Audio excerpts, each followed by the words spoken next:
Hi, I'm Robin Levesque, and I work with organizations that want to co-create a culture of positive leadership at every level to reduce the cost of stress, absenteeism, and turnover, and to increase employee effectiveness and engagement and client satisfaction. Welcome to video 2 of a 3-part series on how to build personal resilience. Today, I want to give you an introduction of positive leadership and how it applies to this very special interest of mine that's developed over the last couple of years, especially as a result of COVID.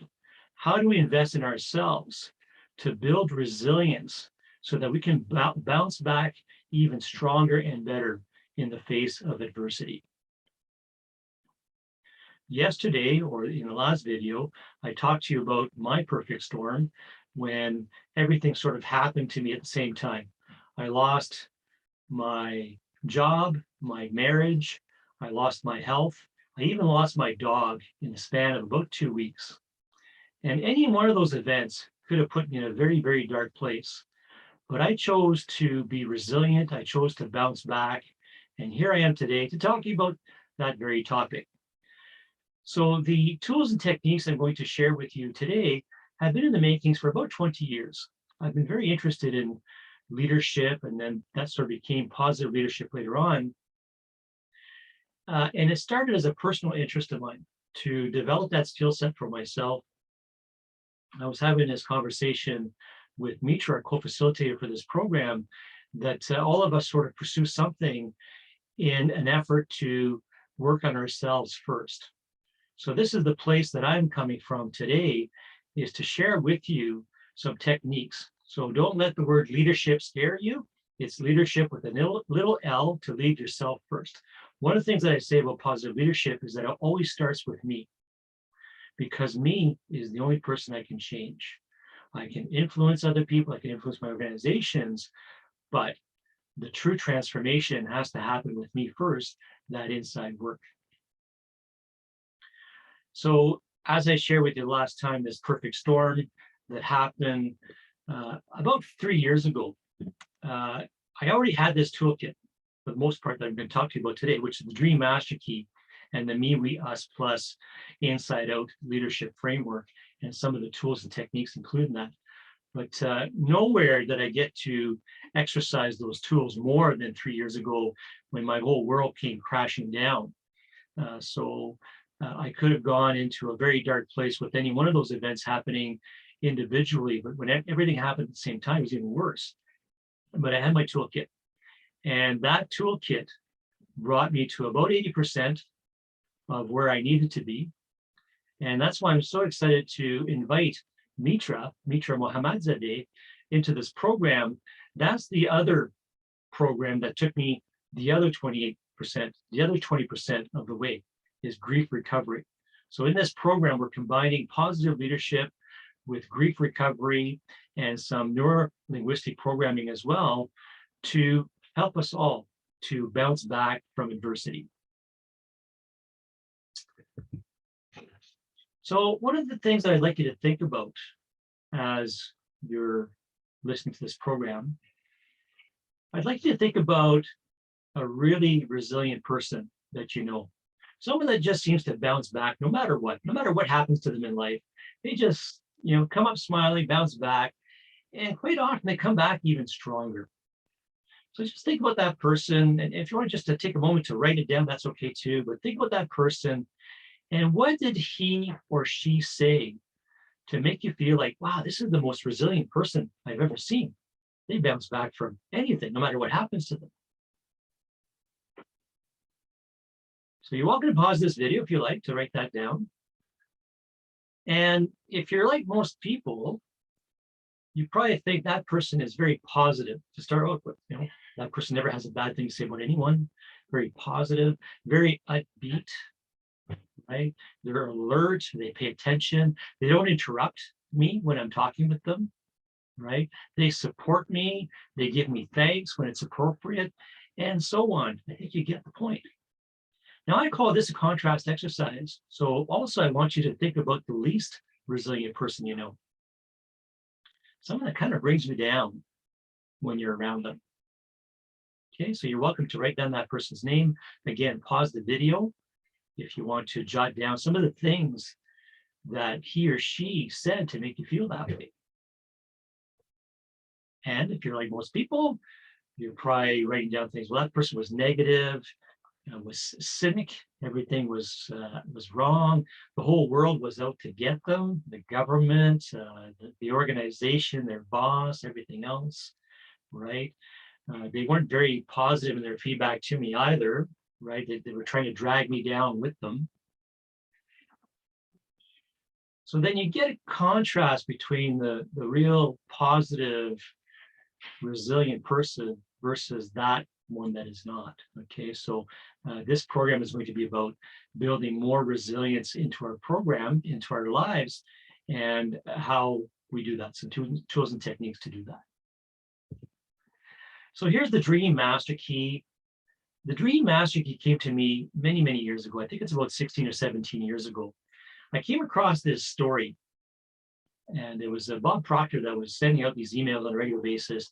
And I believe the name of the person was Steve Johnson, but I'm not sure, so many years ago. So Steve, if you're listening and that's your story, thank you. I want to acknowledge you, but I'm not sure if that's you or not. But anyway, the story was about a bunch of young men. So it was this team leader, this man with youth at risk. And what he did, he put out a bunch of keys out into a field. And what he made the kids do, the young boys, is to seek out the right key, the one key that would open this big chest of treats at the front. So chocolate bars, chips, kind of like a Halloween special, but not on Halloween. And he told the kids that they could work as a team, they could work individually or as a team, big groups, small groups, didn't matter. So that's exactly what happened. Some of the kids decided to work on their own. Some kids even decided not to play at all. They weren't interested. And some formed larger teams and smaller teams. As it turns out, the successful team, the ones that found the right key, they were a smaller team. And some of the bigger teams complained because, well, it's not fair. We should have got the prize because we're a bigger team, more people were collaborating together and so on. And what occurred to the facilitator is that it wasn't just about that particular key. He noticed that all the other keys in the field had a chest somewhere. So that in life, as you're coming across those keys, you pick them up, whether that be a course, a workshop, a book that you read, a podcast that you listen to. They're all keys that you pick up along the way. And someday, somehow, that key is going to open an opportunity for you. And that's when I got this great idea. It's like, wow, that's cool. But wouldn't it even be even more cool if I had a master key? If I had a key that opened several opportunities? And that's when the Dream Master Key was born. That's exactly what it is. It's Master Key. I started seeing patterns in everything that I was learning. I've been studying leadership, negotiation, personal growth for the last 20 years. And I started seeing this pattern in all the books that I was reading, all the workshops that I was taking, 5 basic steps. And that's what the DREAM acronym stands for, is those 5 basic steps. You learn these 5 steps and you can master almost anything. The first one is discover. So D stands for discover, which is about discovering myself, discovering our team, discovering our organization, as it relates to being resonant and resilient. What do I know about myself? Good or bad, indifferent, it's all good, right? It's all knowledge, it's self-awareness. And self-awareness, by the way, has been deemed as the most important leadership challenge of the 21st century by Harvard professors a few years back. The most important leadership challenge is self-awareness. The second one, R, stands for reach, and that's about reaching for the stars, that big goal, that big vision that we have for ourselves, for our team, for our organizations. Okay. There's a saying that if you reach for the stars and you miss, you're at least bound to hit the moon. So you gotta have a stretch. You gotta have something that you're reaching out for. Now, the thing about these two first steps, so discover and reach, these are the pillars of the program. Okay, so later on, we'll talk about levels of uh, levels of consciousness and how we reach higher levels of consciousness to become more resilient. Well, the first one is in the discover, we want to be happy in the now. Okay, we want that level of self-awareness, and we want tools and techniques to improve our level of happiness and success. So those are kind of interchangeable as far as I'm concerned. I'll talk to you about the how we measure that later on in this video. But you want to measure your level of current satisfaction with the various areas of your life. So that's the first pillar. The second pillar is your own personal vision. Do you have one? Is it written down? Do you have a personal vision for different areas of your life? Right. So where you assess yourself on that spectrum is going to impact your level of consciousness as well. So those are the two pillars. The other three letters are accelerators. So the third one we have is engage and elaborate. So by that, I mean engaging with others. But when it comes to resilience and personal development, it's about having a plan. Okay, so if you want to get from where you're at today, which is your discover, to where you want to be in 3 years, 5 years, 10 years, 15, 20, you got to have a plan. And that's what's different about this methodology. That's what differentiates the way that I see the world compared to some of the other gurus that you might have come across. There's a lot of courses that I've come across lately.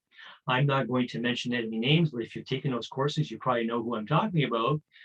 They say, hey, understand where you're at, understand what you want. Don't worry too much about how. Let the universe figure it out. Well, that's wonderful. But what I've discovered in my 20 years is that if you figure out the how, if you put some effort into the how, and you actually execute on the how, that's a lot better than just waiting for things to happen to you. Okay, so that's the third piece, is the elaborate. How do I get from where I'm at today to where I want to be tomorrow? Formulate a plan. The fourth component is act. Whatever you set out in the plan, you have to put into motion through action. You have to do something for that plan to happen.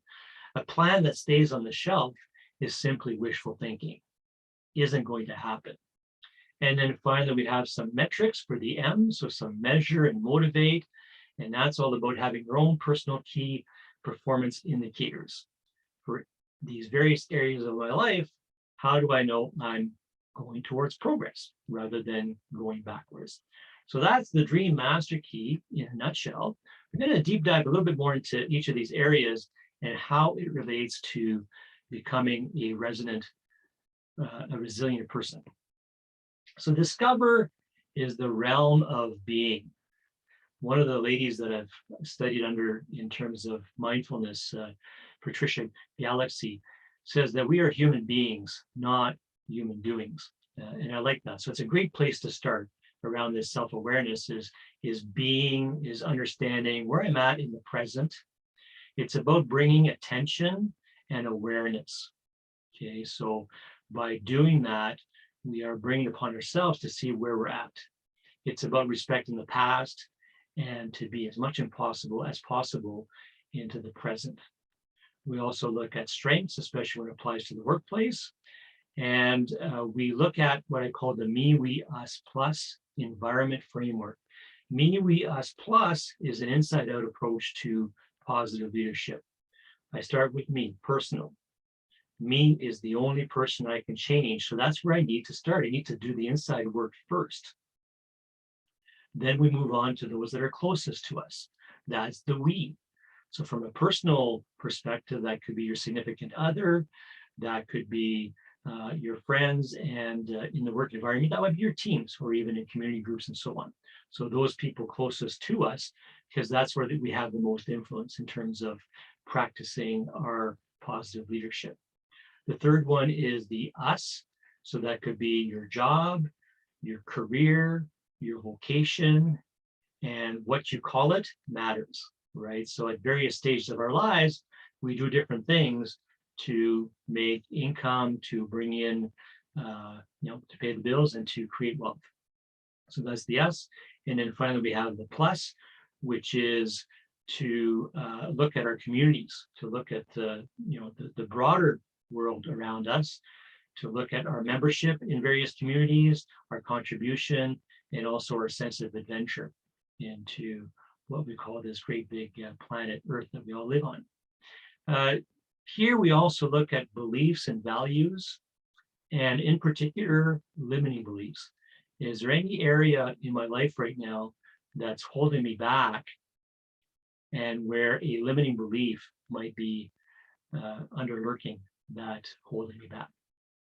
And one of the questions that I like to, the 5 questions I like to ask here is who, what, where, when, why. You might have learned that one very early on in school. It's a great way to open any conversation or any article, is the who, what, where, when, why. And it's a great question to ask when you're looking at Discover. Who's involved? What's the situation? Why are we doing this? Where and when? Okay, so that's an overview of Discover. One of the tools that I use here is what I just described in terms of the whole life, the me, we, us plus. I put this into what I call the whole life garden. And the question that I like to ask myself and ask my participants is, how full is your garden right now? How full is your whole life garden? Okay, I'll give you a demonstration of how this works later. But essentially what you do is you look at your current level of satisfaction with the 4 quadrants of your life, and you look at how you can invest in those to grow your garden. So we look at the me, personal, the we, closest relationships, the us, the work essentially that we do.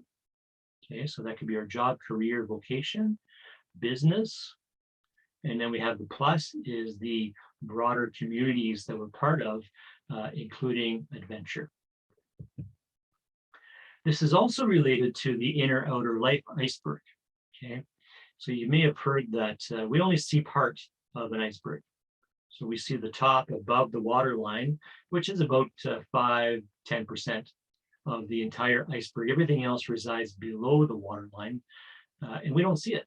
Okay, so the part that people see, there are behaviors, our actions, our habits, right? They might even hear our outer voice, but everything under the water line, what drives all of these behaviors, isn't visible to the naked eye.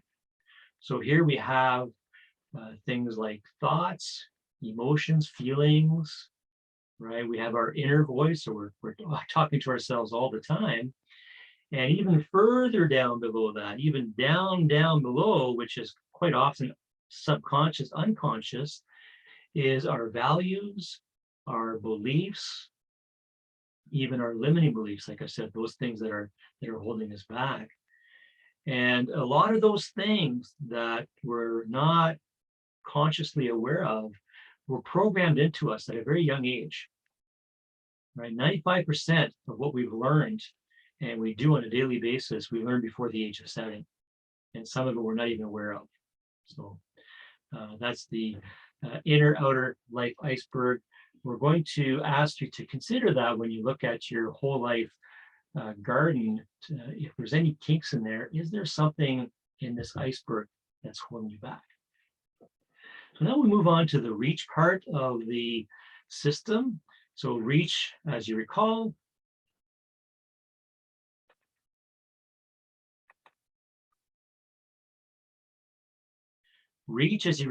is about the personal vision. It sets your goalpost for what you want to do. It's the direction that you want to go into.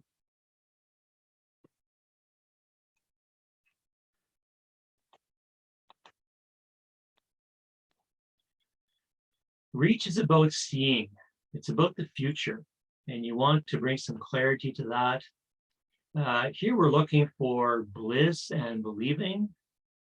Okay, we're all chasing something in the end. Like I said, one of the pillars is discover, the previous step, which is all about building your level of happiness and success in the now, not waiting until you get something else to be happy, but be happy now, and then the other stuff will come. It's about a vision of the future that hasn't occurred yet. Okay, so what is that? And here we talk about affirmations and afformations to help you get to that future. and some desired statements, which we'll explain later on in the program. It's a special technique in neurolinguistic programming to help reprogram yourself, especially those self-limiting beliefs that I mentioned earlier. So some of the techniques that we explore, you reach with, I really like the Deepak Chopra, the 4 soul questions that he talks about in his programs. Who am I? Who am I is really, but the previous step is the discover. What do I want and what's my purpose? That's the realm of this reach, right? When I look into the future, what do I want? What's my purpose? And most of the clients that I work with, when they come to me, this is one of the big questions. I don't know what I want. I want to find out what that is, right? So that's, I work with a lot of people that want to find that answer, that are curious about that.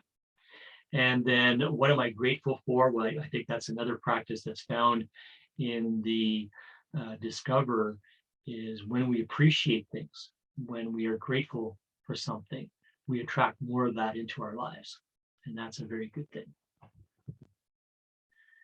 Another area that is very helpful in this particular quadrant is what I call the inspiring conversation. And I learned this from Richard Boyatzis. So here's sort of the whole framework. But my favorite question in there is, what does your ideal life look like 3, 10, even 15 years from now?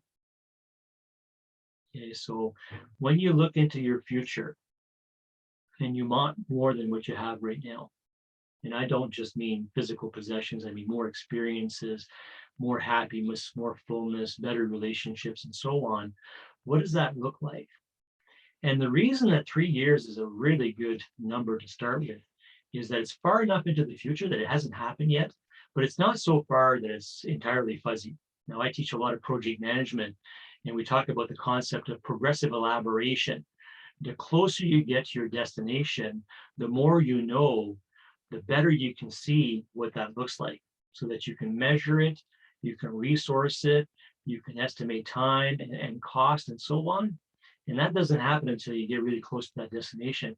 So anything beyond 3 years, so if you look at 5 years, 10 years, 15 years, that could be a little fuzzy, but 3 years is pretty good. Another thing about 3 years is that we often overestimate what we can get done, what we can accomplish in 1 year, but we most often underestimate what we can do in 3 years. Now, when I look at the past 3 years of my life, that totally resonates with me, because it's like, oh my God, it feels like I'm struggling. I want to get something done this year. It's like, it's just not happening. But then I step back and I say, hey, what have I done in the last 3 years? Wow, that's pretty cool, right? So that 3 years is a really nice sweet spot to be looking at when you start thinking about, what does my ideal life look like in the future? Another tool that I like to use, and we'll be using this in the program as well, is the Hedgehog Principle. Now, I borrowed this from Jim Collins in his book, Good to Great. So I've adapted it to Robin's Hedgehog Principle. So we talk about deep passion to begin with. What am I deeply passionate about? What really, turns me on? What do I want to get up in the morning and just, I want to tackle? I just love it. So that's the first question. The second question is, what can we be the best in and for the world at, right? So what's our special gift? What can we give to the world where it's really going to benefit and benefit everyone involved? That's very important. And then finally, how do we measure our resource engine? Okay, so for a lot of us, that's not just money. Okay, so in Jim Collins' original book, Good to Great, he called this, what is the world prepared to pay us for? And then he changed that a little bit in his monograph on government and nonprofit organizations to the driving engine concept.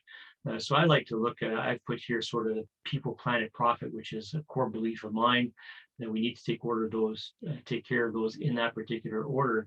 So what is it? How do you measure success? What's your driving engine in terms of what that looks like? Now we get into the engage and elaborate piece of the model. And like I said, this is all about planning and strategy. How am I going to get from where I'm at today to where I want to be tomorrow? Now, in this particular program, we're going to build a personal learning and resilience plan. Okay, so we're going to develop a strategy. What are some things that I can do on a daily basis, on a weekly basis, monthly basis, once a year to really give me the ability to be resilient and to bounce back from adversity no matter what happens. Okay, that's the ultimate goal of this program. So here we talk about iterations and progressive elaboration, like I mentioned earlier. So with progressive elaboration, we start with where we're at and what we know. And then, a year from now, if that changes, that's okay. You change your plan accordingly. And that's how you keep growing, is once you reach your goals, you just keep setting some higher goals and maybe tweaking your vision and so on. So here we'll talk about some planning tools like life breakdown structure, personal planning preferences. There are 4 of them. Okay, so not everybody likes to plan the same way. And this is the reason that I see, with some of the folks out there that are promoting this type of thinking, they say, put a lot of effort into what you want, put it out to the world. It's called the law of attraction. It'll just come to you. Well, I prefer to think that if you put some effort into planning, figuring out what the steps are going to be, right? So it's okay to have a big vision, break it down into goals, and then break that down into objectives, and then the steps, you've got a better likelihood of succeeding to reach that particular vision. So here we're going to talk about smarter objectives and all about the need for courage to move forward with those plans. One of the techniques that I'll be spending a little bit of time on in the program is called Lifesavers. And I borrowed this from Elrod in his book, The Miracle Morning. He talks about Lifesavers as an acronym. So SAVER stands for silence in the form of meditation. So we're going to provide a lot of different techniques for meditating. This is something that I've been studying for the last 7 years. And with my interest in that area, I've discovered many different ways of doing it. It's not just one way. There's affirmations and afformations. Okay, so most of you have heard of affirmations. Well, an affirmation is to start an affirmation with a why. Why is there so much joy, bliss, and happiness in my life today? As an example. We look at visualization as a tool to rehearse mentally what happiness feels like, what success looks like. We talk about exercise, light forms of exercise in the first part of the day. Some reading, and here we're talking about uplifting reading, so not the news. And we talk about scribing, which is using journaling as a technique to reflect and to relax. I believe that scribing and journaling is meditation on paper. So we'll talk about those tools in the program. And one of the key elements, this is why I call my methodology positive leadership, because positive psychology is a core component of that philosophy in that system. And positive psychology is about bringing more positive emotions into people's life and reducing negative emotions. And the leading author in this field is Barbara Fredrickson. And these are the 10 areas that she's identified as the top 10 positive emotions. Now, I've combined these with other like emotions to create some themes that resonate even more with me. So, for example, joy, I match up with, so joy, bliss, and happiness to me is kind of a bucket of emotion. When I reflect on that, it's more meaningful to me. When I talk about gratitude, it's gratitude, appreciation, and thankfulness. Serenity is serenity, peace, and equanimity.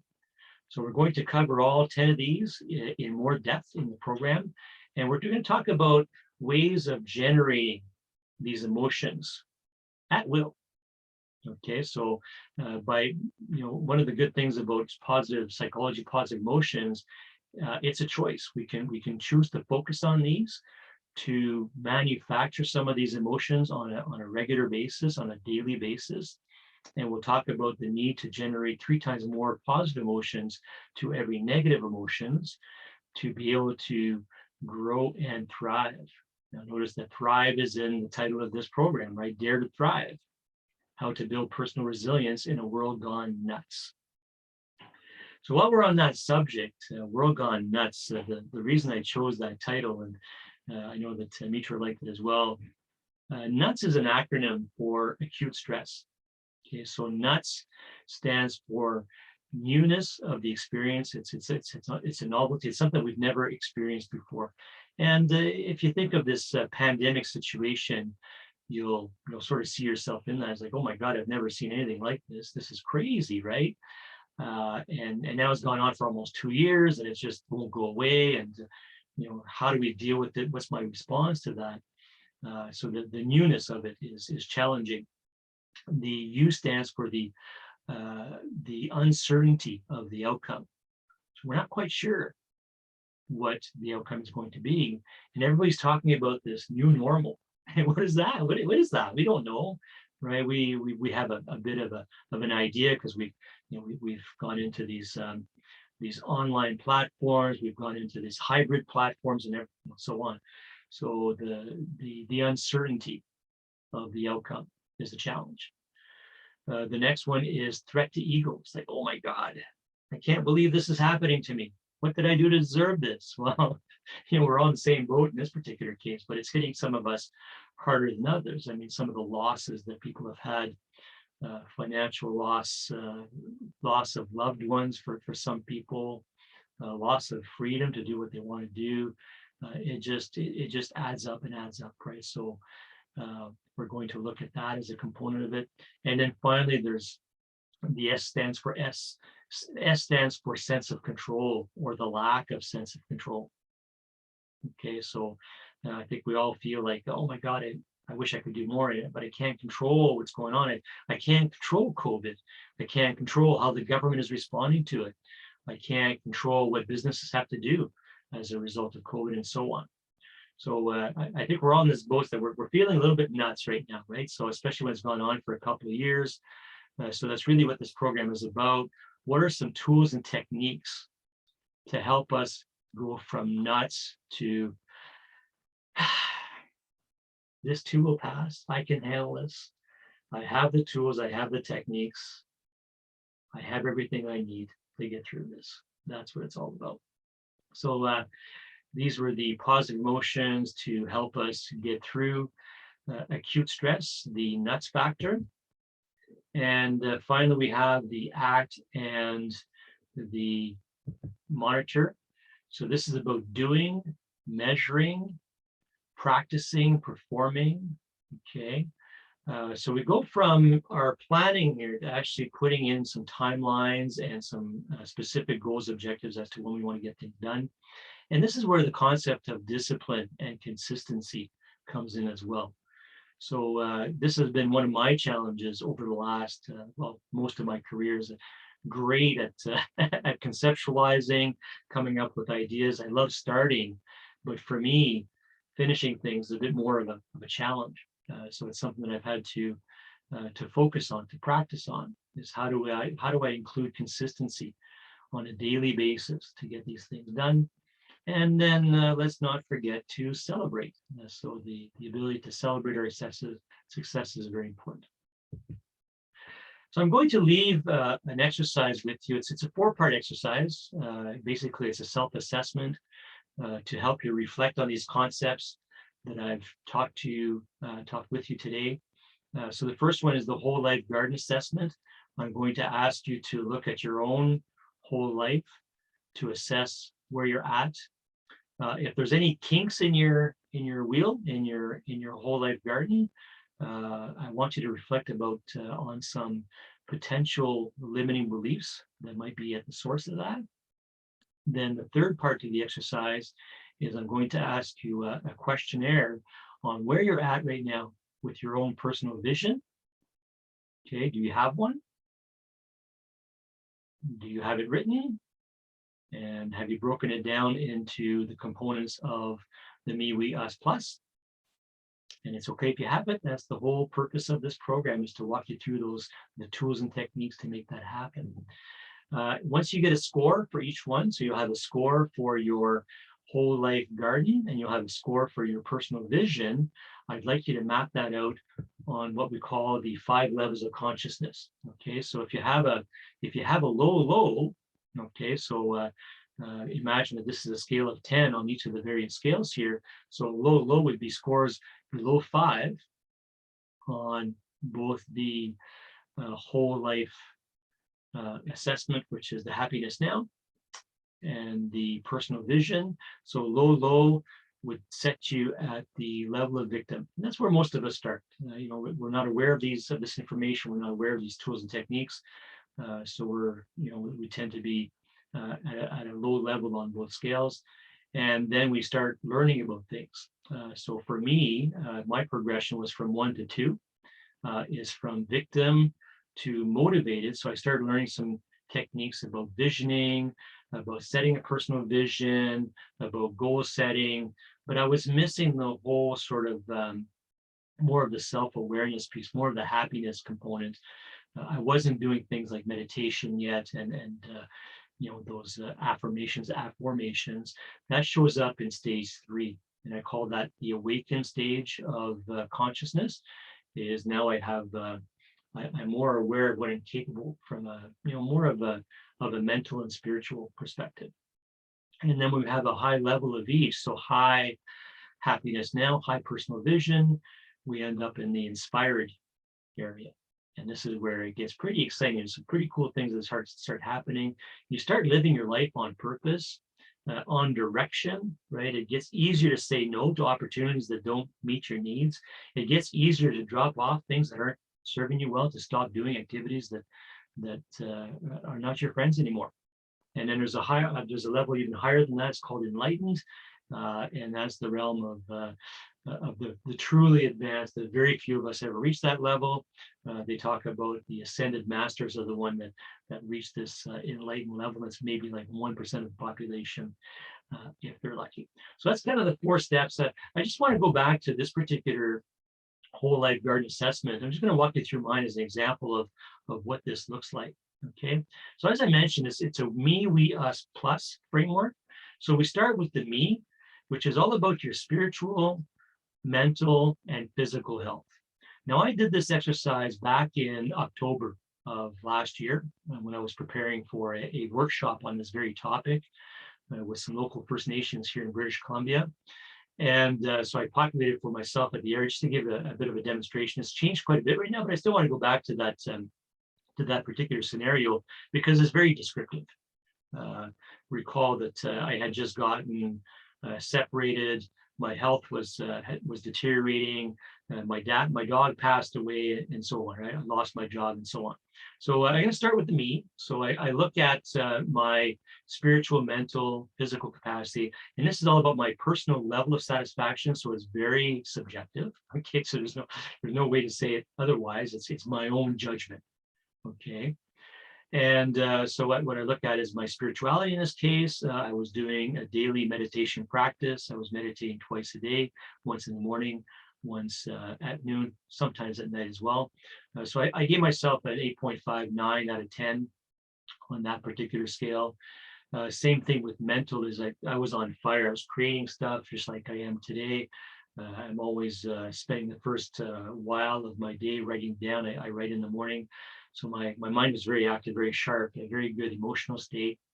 And physical is where we see a bit of a ding here. Is I mentioned that my health was deteriorating. So in October of last year, when I put this together, I had just had major surgery in June, just before that. So if I go back even further 1 year, I was diagnosed with a major kidney stone on my left side.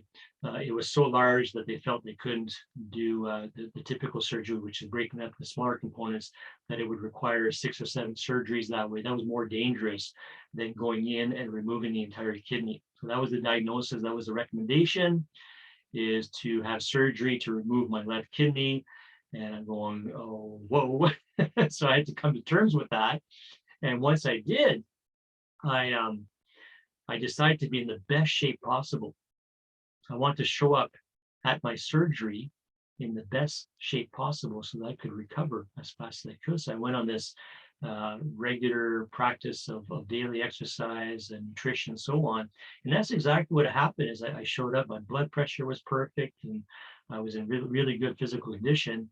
And this type of surgery really usually requires 3 to 5 nights of stay in the hospital. The very next morning they say, "Hey, you're doing great. We're going to let you go today." So I was released the very next day. Within a week, I was walking again. Within 2 weeks, I was back to my 10,000 steps a day and back to my physical routine. Now, it took a while to get back to semi-normal. So that's why I rated myself a 7 out of 10 here.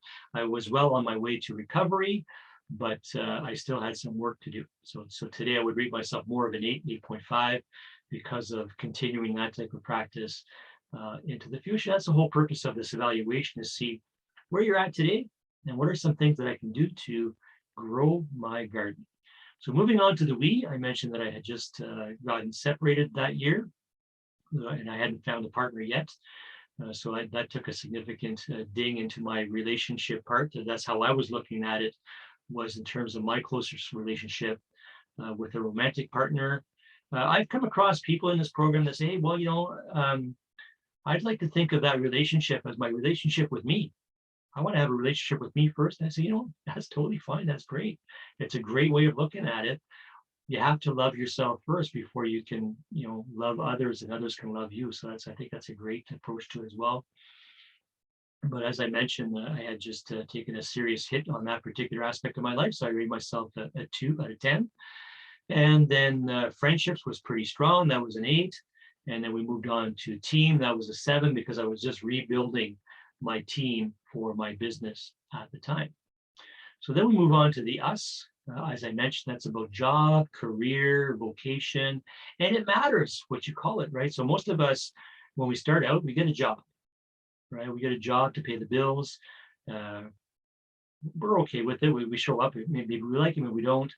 But eventually, some of us find this thing that we call a career, and that's more of an upwardly mobile type of movement as far as the work that we do and how engaged we are, and wanting to take on some leadership roles and so on. And then some very lucky people like me get to do a vocation. They find something they really love, and they get to do that in their life. In my particular case, it was towards the latter part of what I would call my career. So, I'm sort of on the last leg of my career. It's going to last another while yet, I'm sure, another 20 years or so, but this is the sort of tail end, the senior part of my work life. So I rate myself really high on this one, 9 out of 10. I'm really happy with where I'm at right now. And then we look at income and wealth. So income is what you make as far as income, and wealth is what you get to keep. Now, I mentioned that, in my perfect storm, I lost my job. That went on after that. So the year after was COVID. And so even when I started a successful business at the time, overnight, I lost all my clients. So I've taken a fairly significant financial hit as of sort of October of last year. It's improved quite a bit now. So in fact, a lot of these things have improved. And that's the whole point of this system. So that's the us. So I rate myself, I think it was a 3 out of 10 for the income and wealth. And here it's a matter of perception as well. So it's not just what you're making and keeping, it's what you want to make and want to keep. So again, it's very subjective. It's about your own personal level of satisfaction in these various quadrants. Now we move on to the plus. So the me, we, us plus. The plus is community. Communities as well, if you want to think of it that way. So I'm part of a project management community. I'm part of a real estate community as part of what I've done, a public service community, and so on. So you have these various communities. So we look at our membership in these communities, how strong do we feel, how satisfied are we with our membership, and then our contribution, are we giving back? And then finally, we have adventure, which is the last component of this, is what's my sense of adventure right now? So remember, this was in sort of middle of COVID. So I wasn't doing a whole lot of travel abroad, in fact, none, like most people. But I decided to explore my backyard. I discovered my love for hiking and mountain biking, and started exploring different trails here in British Columbia, which there are plenty of. I'm on Vancouver Island, so again, no shortage of opportunities there. Vancouver is just across the way, so I went for a trip there as well. Whistler, Squamish, and explore some of the trails there. So I rate myself a 7 out of 10 there. and then a little bit stronger on membership and in contribution. So that's the starting point for the assessment. You've got the handout that you can click on. So get handout. That's for your exercise today. Also, there's a handout for the slide deck that I used today, if you want to go back to that for reference purposes. Also, I will give you a link to to my chapter in Shine, which was a #1 bestseller a couple of years ago. I had a chapter in that book that's available for free, and also the first 2 chapters of my book, Resonate to Co-Create, a transformative learning adventure into positive leadership to design, co-create, and live the life of your dreams. So that's it for today. So I do very much encourage you to complete the exercise in the handout. If you're a reader, have a read of my material. And we have a 3rd session coming up with Mitra Mohammadzadeh on grief recovery. Trust me, this is a game changer. This system that I presented to you today, that got me 80% of the way. What Mitra is going to talk to you about, that took me the rest of the way. That was the eye opener. It's like, wow, that's what I need right now. We all suffer from grief, and we all suffer from the fear of loss and incomplete relationships. And she's going to share some tools and techniques with you on how to complete those relationships, how to forgive yourself, forgive others, and move on from the grief that you're feeling right now. So that's it for now. Again, that was Robin Levesque. I look forward to seeing you on the next video. Have a good day.